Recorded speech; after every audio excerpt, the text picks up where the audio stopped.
Is AI going to impact some of the monotonous jobs we are doing today? 100%. It's going to bring improvement on those jobs and going to automate a lot of those jobs. But does that mean those people will be out of jobs? The way I see it, they'll see a better future. Not everyone makes the news, but behind every growth-driving experience, product, and transformation are experts who shape the outcome. Welcome to Behind the Growth, a podcast for digital leaders and those aspiring to become one. Each episode features a candid conversation with a remarkable individual. Join us as we focus on their struggles, wins, and lessons learned you won't find anywhere else. Let's get started. I'm your host, Imran Mian. Today, we're fortunate to have Ujjwal Goel, Senior Director of Machine Learning Engineering, Architecture, Data Science, and Data Management at Loblaw with us. Ujjwal, it's a pleasure to have you. Same here. Pleasure to be here as well. Thank you. Wonderful, wonderful. So just to set the context, I want to start off by asking you a couple of questions around data strategy. And my first question, Ujjwal, is why is a data strategy so pivotal, especially when we're speaking about AI and machine learning's current trajectory? Oh, this is a very big question. Encompasses a lot of things. But sure, data strategy, it has multiple facets to it. So let's say when we talk data strategy, if we go back in history, data strategy was primarily around data management. And then the scope of data strategy becomes bigger and bigger. And now the whole organization have its own data strategy. It's not about only data management. Data strategy is very important because it has multiple, as I mentioned, components: data management, AI, ML, and even the transactional system, operational platforms. They are transactional system, but all part of a data strategy. So let's say you want to run a loyalty program for a customer, right? Mm-hmm. So you have to have a proper, yes, we can, without even a proper data strategy, you can create some algorithms, move the data. But if you want a more robust, a scalable solution, robust solution, which works for next few years, data strategy is important. You need to have a proper platform. And one thing I always say, there are multiple ways of running the data strategy. I, in my experience, have learned data strategy is usually works if it's a top-down approach. The top leadership should have a big buy-in in that, and it should flow from top down, Mm-hmm. and it should align to our global organization strategy. What is our business strategy? And data strategy should align with the business strategy. If, for example, our business strategy is in next few years, we want to acquire new customers, data strategy should reflect that we want to acquire new customers and how we are going to do that. At data strategy level, it not might break to algorithm level, but it will reflect what we want to do at a high level. So yeah. Much like everything else in technology, it's not about technology. It's about your vision. It's your business Correct. strategy. Correct. And aligning your data strategy with your business strategy is pivotal. Correct. So as we talk about data, I know there's a multitude of terms associated with data strategy, like data warehouses, lakes, and lake houses. How does that all fit into the evolving world of AI and machine learning? It is, as you already said, how it's evolving. So it is an evolving space. Again, I always say we should always learn from the history how things are evolving. So earlier we used to have warehousing, and warehousing was serving most of the reporting or BI use cases. But the moment in last decade, we moved from reporting based data products to more ML based data products. The invent of Lake helped a lot. So Lake came in, and then people started realizing, oh, we don't need any modeling as per se. Let's keep on throwing everything in the lake. Lake is cheap and it should work. And obviously people learn and we realized that just lake probably is not going to help again. So now we are, according to me, one of the best combination where I think most organizations is heading towards is a combination of a lake plus warehouse. So let's say if you want to run a ML model, right? Mm-hmm. What is the biggest problem with an ML model? And I read it somewhere. It's a very good analogy that you don't want to throw a party without your house being built. So if you want to put an ML algorithm or you are trying to get something out of AI, you have to build your data platform first. Even if it's not perfect, it has to be there. So that's where I think we are evolving from a warehouse only, more proprietary tools to open source tools, lakes, and now everybody is going towards lakes plus warehouse. All the vendors have products with it as well, which is lake house, but I see lake house of a more like a concept, not from a product perspective, where we can have a combination of lake plus warehouse, which feed into these ML models. And it's not that the moment you have a lake and a warehouse, you can run the right ML models. The moment you, for example, you want to even run as ML model simple as random forest or regression model, you want really high quality data. And that's a big challenge. And again, I can keep on going in how Yeah. this is So evolving maybe further. for Yeah. some of our listeners Yeah. who are new to this world of data, maybe you can expand a little bit on the difference between Lake Plus and what's the difference between. I mean, everybody kind of knew data warehouse. Yeah. This has been around for a long time, but terms like Lake House and Lake Cool. Plus, maybe So- just elaborate a little bit on that. Sure. So how, again, that's why I say everybody awares of warehouse. Warehouse has primarily structured data come in and we model it in a certain way, which is fit for reporting purposes. And earlier if you go previous few years back, like 10, 15 years back, it's primarily proprietary tools before the invent of Hadoop. And that changed a lot of things. So when I say lake or a lake house or lake plus warehouse, I see it more of a modular architecture. Got it. Where you first bring all your data Mm-hmm. to a module or to a zone, which is a lake. That means all raw data comes in. Right. You don't change that data at all. Now you're dealing with supersets of data, because with the past learnings, you don't want to go again back and back to source. So you want to deal with supersets of data. You bring in everything. And now you are, if not the source of truth, but a golden copy of the data. Your lake should be the golden copy of the data. And now let's say, based on different use cases, and different use cases can be anything. It can be data science use cases. It can be BI use cases. Mm-hmm. If it's a traditional BI reporting use case, generally, no matter how fast compute you have, now you do not want to put joins on these supersets of data. You actually want to consolidate in what business needs from a reporting perspective, a BI reporting perspective. That's where the warehouse concept kicks in, where you actually now model it in a way a report user expects it to be. So you now move it to another module or a zone where you model it for that business purpose. You can introduce another zone in between, which is more of a like canonical model, standard data, industry data model. So anybody can come and start using it, and thereafter a specific model for that BI use case. So that's where warehouse nuance comes in. Now, if you talk about lake, the beauty of the lake is why we have a lake at the first place is when data scientist is training their model, they actually good with the lake itself. And just the moment you land the data, they are happy to start using the data to keep on training their model and trying it. But once they want to productionize it, it's always better to have to move that data again to a warehouse so that you can have a proper productionized rules on top of this data set.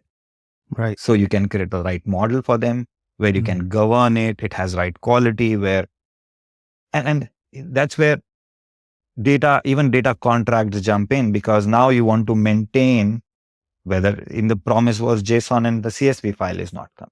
right? Right. Or the file was supposed to come at 4 a.m., it's coming 9 a.m. So it all plays in how you architect your whole ecosystem Mhm. and how you can support the end consumer, whether it's a BI consumer or your data science consumer. Right. Yeah. So you touched upon a few things there. I want to pick on a couple of use cases, let's say in the retail vertical. What, in your opinion, are the top, like maybe 2 or 3 use cases that organizations should be really, as they strategize for the next, few months and couple of years, what are the use cases, in other words, like low-hanging fruit that they should be looking at? I'm not sure whether it's a low hanging fruit or not, but in a very standard use case perspective, I think everybody realizes now that for some organizations, future is here where they have to work with real time data sets. Hmm. And real time data sets are not only for some front end app, but also from insights perspective. And also that real time are already there. And also at the same time, which is historically we are in a decade from that, is use cases from a more customer perspective. Very simple, right? Every organization wants to get more customers, Right. right? So if I stretch more upon it is, I'll first take the real time one and then come back to the customer one. So for example, and it all end of the day ties to bringing more customer to the organization. So if we talk about the real time, so when organizations are creating or working on their data strategy or creating their data architecture, they need to be aware that either currently or in future, they need to be in a mode of a customer walks into a store. Let's say a customer goes to any store which have a blood pressure measuring machine. Hmm. They measure their blood pressure and their blood pressure, let's say odd, it's either high or low. Obviously, you are collecting that data in real time.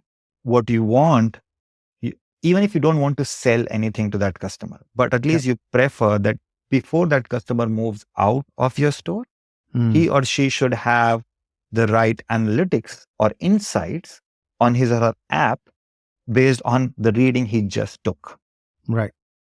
So it looks pretty simple, but it involves lot of moving parts from a machine sending data, machine data to a system, which moves data to a data platform, which actually moves to an ML algorithm, which actually derives the insights and send the insights back all the way to again to a central system to an app. Yeah. So Right. I see a key sort of strategy there is to enhance and build your trusted relationship with that customer or patient that walks in, Correct. takes the blood pressure, and then based on that data, based on that analytics, Yes. you are able to help them with making some lifestyle changes or choices that will 100%. in the end enhance their experience. So Correct. I see that data being a core strategy to building and enhancing your trusted relationship. But of Mhm. course, then, as you said, every organization wants to have more customers, but it's not just having more customers, it's also being able to cross sell and upsell. So Correct. those are two additional or one additional use case. So in that 100%. regard, how do you connect the dots? So when you say cross sell or upsell, you are correct. If you already have a customer, right? And it depends on the how many businesses the organization in. So, for example, an organization can be in food business as well, where now every customer, every food business offers some kind of loyalty program. Mhm. And let's say if I talk about Loblaw have the biggest loyalty program in all over Canada. So when how can I give more offers to the customers where we can upsell, as you said, to the customer, right? Now, these algorithms where we can say, again, whether we are using random forest or deep regression model or deep learning or a regression model, it all depends how we want to upsell to the same customer. So, for example, I'll pick a random example, Red Bull, right? I want to sell Red Bull to a customer, but I want to know whether that customer would even buy that Red Bull and is the right customer based on the transactions, right? So that's where I think the organization should be ready to do a research on their data and do work on a platform or architecture, which when you are ready, it can deliver the value to the customer. So every customer likes to buy stuff cheap. Right. And if you can actually give them cheap stuff at the same time, bring more loyalty in terms of points or other, it's a win-win situation. So it's all the data ecosystem, how it's working, and depends on, again, how the organization is treating their programs, whether it's a loyalty program or some other program. Time is of really essence here, because sometimes you want to send things to the customer in real time, like the Right. issue, the example I mentioned earlier. And sometimes you say, I'm good with weekly offers or monthly offers or bi-weekly offers. Yeah. Sometimes you want, when they're in the store, you want Yes. to send them the relevant based on their preferences. You want to be able to Yeah. send them, the offers that are available in the store at that time. 100%. 100%. And that should dictate what data ecosystem you want to create, because you do not want to create a data ecosystem which is all in real time. It will be so expensive. At one time, you will say unmanageable. Let's do something else. Mm-hmm. So it's a very calculative and decisions where organizations should be very clear what they're trying to extract out of it. Yeah. Going back to the business strategy again. Exactly. Right? Exactly. You always have to validate your data strategy with your business strategy to make sure 100%. there's alignment. I want to move on to another very interesting concept that I picked up from one of your blogs, and it's your perspective on centralization to enable decentralization. I found that really intriguing. Can you elaborate on this, how this Sure. impacts the AI and machine learning landscape in general? Oh, sure. So actually, some history to that. I'm working in data space for almost 20 years now, and worked on most of the organization history actually worked on a centralized model. I got to work on centralized plus fully decentralized model and get to know the benefits and pain points of both. Now I advocate for a centralized to decentralized model, as you said. In other words, it's like a hub and spoke model as well. So this model is more like where there is a central team who manages the platform, and I call it as hub. The central team responsibility is to keep on creating new patterns based on the future business request, so that when the business request lands, the folks or the decentralized teams in those domain areas are ready to just start executing it. This helps because if you stick with pure centralized team, everybody understands the biggest challenge is bottleneck. It's slow, it doesn't move fast, people lose business context. If you go to pure decentralized team, now the biggest problem is somebody is creating some pattern which is not aligned with some other domain. And after 2 years, you have a platform which is unmanageable already. 100%. So you need some governance body or a central body which take control of how or what patterns or standards you want to define. Yeah. And which moves very fast to enable the decentralized teams to start building on top of it. You have this centralized body Yes. that ensures there's quality, consistency, and governance, but then you empower your individual teams to go and do their own thing, as long as they adhere to the framework that's 100%. set by. Yeah. 100%. And there are more to it, right? One is like what you said, defining standards and the right policy for them to implement it. But think like this. If you expect decentralized teams to have a platform observability, they'll never create it. They are only concerned about my own delivery, right? My own pipelines, my own ML programs, the data quality of my own data, right? But the central team can really help in laying out the foundation where they'll say, or we can show you everything in one dashboard. You can take snippets out of it, create your own small dashboards, but we are helping you in your data quality journey. And this is how we should do it. So, and how it really helps. So, in my experience, it actually helps a lot from data product journey perspective.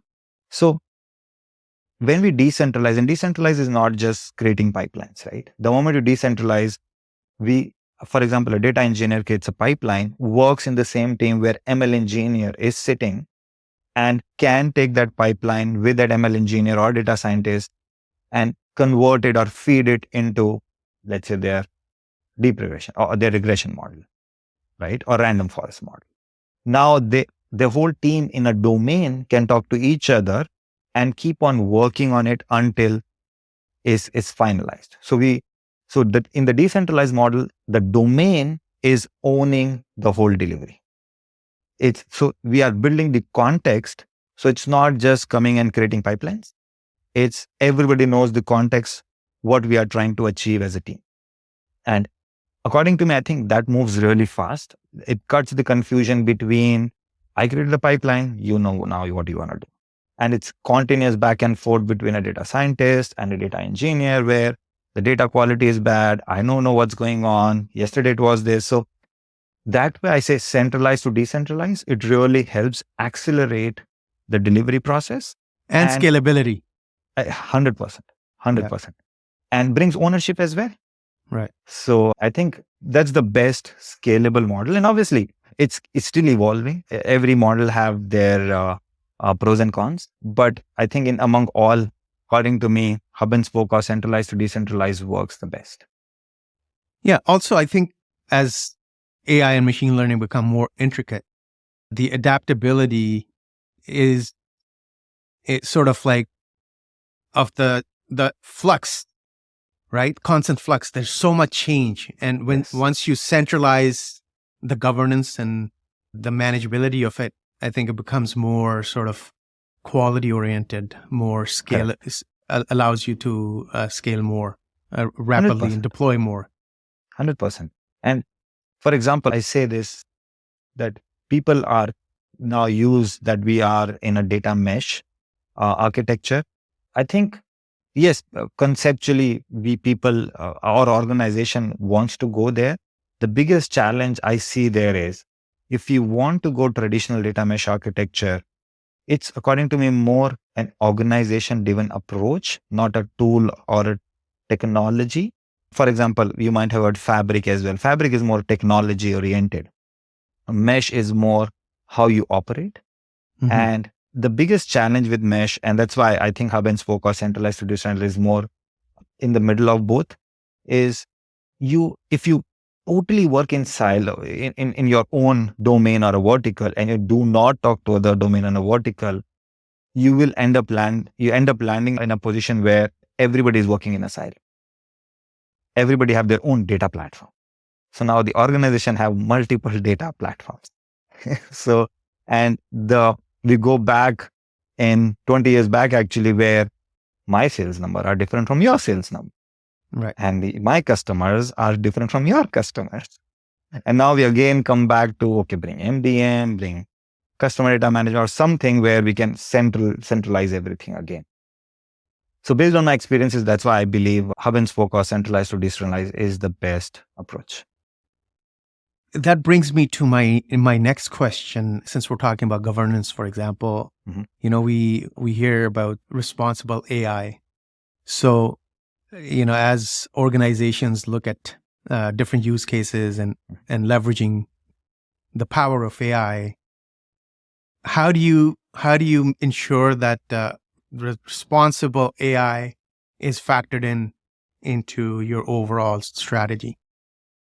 It's a good question. I think there are very few organizations who are actually working on ethics around AI. Most of the organizations are in their journey of adopting AI. Although, for example, AI or MLDS is there since a decade, Gen AI actually brought that inflection point where now every C level wants to talk about AI. and wants to adopt AI. Because the inflection point came in just now, according to me, there are again very few organizations who are actually doing or spending a lot of money and time on ethics around AI. It's not because they don't want to, it's because they're not there in their journey yet. If you talk about big tech companies like Facebooks and Apples of the world, they are spending a lot of time on ethics, and that's why Facebook spend a lot of time on their Llama as well. How do they train it? Is it ethical or not? Should we have governance policies around it? But from end user like companies in general, yes, we are governing that data. We are governing how AI is producing those results. But we are all in a learning process where we are developing those policies. I think it will take a while. Very few, as I said, very few organizations are that mature who already have defined policies around ethics around AI. Right. Before we wrap up, Ujjwal, I want to ask you a couple questions. First one is, what advice would you give to senior execs who are aiming to integrate data strategy seamlessly into their AI machine learning endeavors? I think, again, because we are saying data strategy into AI, definitely AI should be part of data strategy. Data strategy in default is derived or should be derived from business strategy. AI should have their use cases, and in most of the industries, they have their use cases.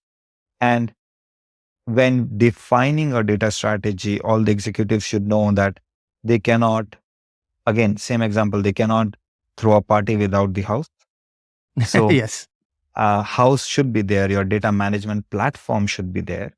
How you want to execute your AI, the thought process should be there. And it should not be, AI should not be treated as separate from the data strategy. It should be part of the data strategy. And it's just more and according to me, more organizations should start treating AI as like they treat data management, or like they treat a data warehouse or a data lake. That it is part of the data strategy. We want to use it because it's a journey, and it will reflect definitely in the whatever the organization want to do in the customer churn rate, or whatever they are desired from, whatever they need from their AI strategy. But should not be taken separately and should be part of the data strategy itself. Right. Yeah. The second question I had was, I'm sure you're thinking that you've chosen a path or a career that is perfectly aligned to the future 20 years or so, right? Being involved with data management, data science, machine learning, AI architecture, et cetera, et cetera.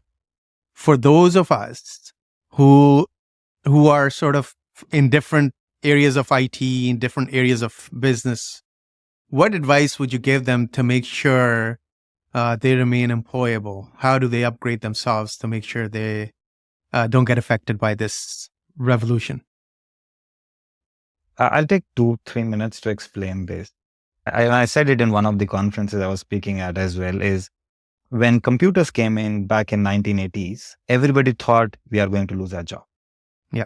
Right? Even till 1990s, only few of the folks adopted the computers, and they were the experts. And in 1990s, an inflection point again came in where now it's like everybody has to know the computers, right? They cannot survive without computers. And within 10 years, by 2000s, 80% of the literate population adopted computers. So the growth happened very fast. Adoption happened very fast after the inflection point. Mm-hmm. Does that mean that some of the people lost their jobs? Absolutely yes. But they adopted to new jobs. So the reason I'm bringing the examples is whenever new technologies comes in, they expect a more creative future. Right. So when now obviously Gen AI brought that inflection point in the AI technology as well. So in future, is AI going to impact some of the monotonous jobs we are doing today? 100%. It's going to bring improvement on those jobs and going to automate a lot of those jobs. But does that mean those people will be out of jobs? The way I see it, if people adopt, they'll see a better future. So adoption is the key. Adoption does not mean they need to start learning data science or start learning Python, but at least start learning what is AI, Right. how it's going to impact my job in future, or it may not impact my job in future. How can I leverage it to do more with less? That's the key. How can I leverage it? Because after the inflection point, it's no more about, oh, we may use it, we may not use it. No, you will use it. The organization will use it for sure. So, and according to me, that inflection point came in by Gen AI, and next 5 years, not even 10 years, is going to see tremendous change in the way organizations, even a developer operates. We are seeing co-pilots, we are seeing all these apps who can you just say it and they write a code for you. So the code generation is going to be very different in future.